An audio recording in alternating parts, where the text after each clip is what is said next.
Hello guys, welcome to our YouTube channel. ബെൻതാൻ മാർക്കറ്റിൽ ഇനി നമ്മൾ കാണാൻ പോകുന്നത് ഇതുവരെ കണ്ടതിൽ നിന്നും വ്യത്യസ്തമായ ഒരു കാഴ്ചയാണ്. സ്നേക്കുകൾ കൊണ്ടുള്ള വൈനുകളും സ്കോർപ്പിയൻസ് അഥവാ തേളുകൾ കൊണ്ടുള്ള വൈനുകളും കേട്ടറിവ് മാത്രമേ നമുക്കുള്ളൂ.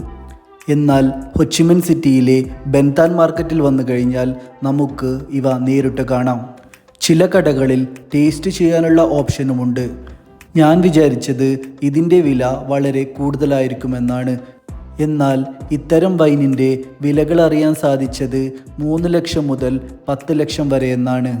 3000 വർഷങ്ങൾക്ക് മുമ്പ് പുരാതന ചൈനയിലാണ് സ്നേക്ക് വൈനുകൾ ആദ്യമായി ഉൽപ്പാദിപ്പിച്ചത് എന്നാണ് അറിയാൻ സാധിച്ചത്. പരമ്പരാഗത വൈദ്യശാസ്ത്രത്തിൽ ഓജസ് വർദ്ധിപ്പിക്കാനും ചികിത്സാരീതികൾക്കുമാണ് ഇത്തരം വൈനുകൾ ആദ്യകാലങ്ങളിൽ ഉപയോഗിച്ചിരുന്നത്. രാജാക്കന്മാരും യോദ്ധാക്കളും പ്രഭുക്കന്മാരുമൊക്കെ അവരുടെ ശക്തി വർദ്ധിപ്പിക്കാനായി ഇത്തരം വൈനുകൾ കഴിച്ചിരുന്നുവത്രേ. കാലക്രമേണ രോഗശാന്തിയുടെയും പ്രതിരോധത്തിൻ്റെയും പ്രതീകമായി മാറിയ ഇത്തരം വൈനുകൾ വിയറ്റ്നാമിലും ചൈനയിലും വ്യാപകമായി തീർന്നു. ഇതിൻ്റെ ഔഷധഗുണങ്ങൾ ഇപ്പോഴും ചർച്ച ചെയ്യപ്പെടുമ്പോൾ വിയറ്റ്നാമിലെ ബെൻതാൻ മാർക്കറ്റുകളിൽ ഇവ സുലഭമായി വിറ്റുപോകുന്നു. ഈ കാണുന്ന ബോട്ടിലുകളിലൊക്കെ നമുക്ക് കാണാൻ പറ്റുന്നത് മൂർഖൻ പാമ്പിനെയാണ്. മൂർഖൻ പാമ്പിൻ്റെ കൂടെ തേളുകളും അവർ മിക്സ് ചെയ്തിരിക്കുന്നു. ഇതിനിടയിൽ ഇത്തരം പാമ്പ് വൈനുകൾ ഉണ്ടാക്കുന്ന രീതിയെക്കുറിച്ചും ഞങ്ങൾ ചോദിച്ചു. പാമ്പുകളും തേളുകളുമൊക്കെ നന്നായി വൈനുപയോഗിച്ച് കഴുകി വൃത്തിയാക്കിയ ശേഷം അവ 2 മുതൽ 3 മാസം വരെ വൈനിൽ ഇട്ടുവയ്ക്കുന്നു. 3 മാസത്തിന് ശേഷം ബോട്ടിൽ നിന്നും വൈനുകൾ നീക്കം ചെയ്ത ശേഷം പുതിയ വൈനുകൾ അതേ ബോട്ടിലിലേക്ക് നിറച്ചു വയ്ക്കുന്നു. അതിനുശേഷം 2 വർഷമോ 3 വർഷമോ വെയിറ്റ് ചെയ്ത ശേഷമാണ് ഇത്തരം വൈനുകൾ വിൽക്കാൻ എത്തിക്കുന്നത്. ഇവർ പറയുന്ന പ്രകാരം ഇത്തരം വൈനുകൾ ദിവസേന ചെറിയൊരളവിൽ കഴിച്ചാൽ ശരീരത്തിന് അത് ഔഷധത്തിൻ്റെ ഗുണം ചെയ്യുമെന്നാണ് അറിയാൻ കഴിഞ്ഞത്.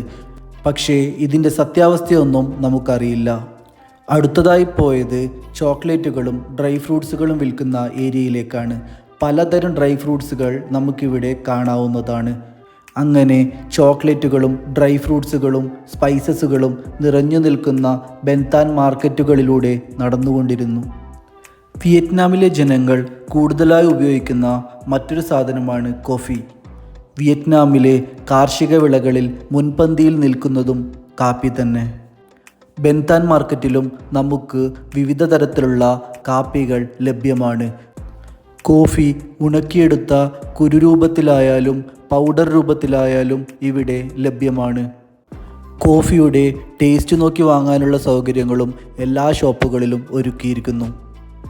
കോഫി ഷോപ്പുകൾ സ്ഥിതി ചെയ്യുന്ന കടയുടെ 4 ഭാഗവും കോഫിയുടെ സ്മെല്ലുകൾ നിറഞ്ഞിരിക്കുകയാണ്. വളരെ വിരളമായി കാണുന്ന ഹസൽനട്ട്സും നമുക്കിവിടെ ധാരാളമായി കാണാം. അങ്ങനെ ഇന്നത്തെ യാത്ര അവസാനിപ്പിക്കുന്നു. Thanks for watching my YouTube channel.